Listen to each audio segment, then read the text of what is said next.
họ cho online kho là do online kho là cũng vậy đó ta chỉ nói chuyện là ta tạo kho nó nói giờ nó online kho là cũng vậy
mà là để tôi lên thấy nhưng mà tôi làm cái nó nhưng mà cái là cái tự nhiên cái lâu lâu mình chùa không biết của chim bà thì sao nó lớn nè còn mình tôi là không biết nó chim nha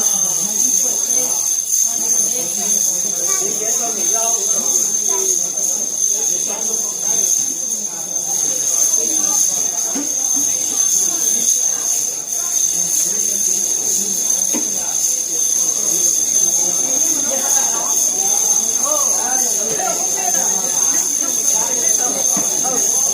做你对吧？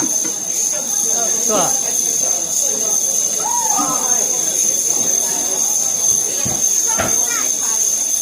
嗨，还奔车。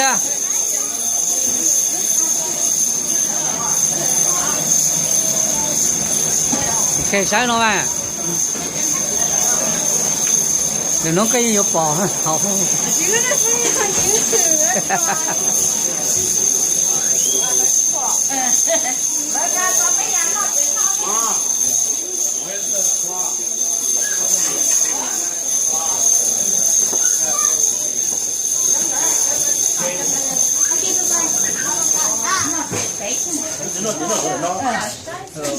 Hello, nó giờ vào phòng đấy.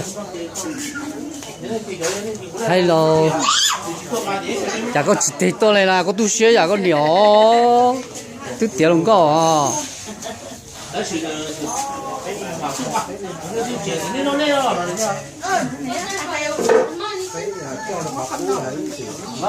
Ồ, tôi là tí phải.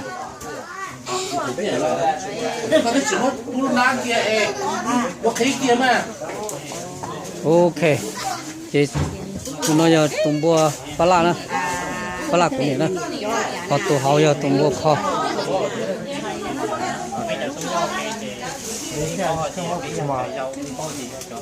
I'm free the whole day tomorrow. nhớ nhiều tháng giờ là khác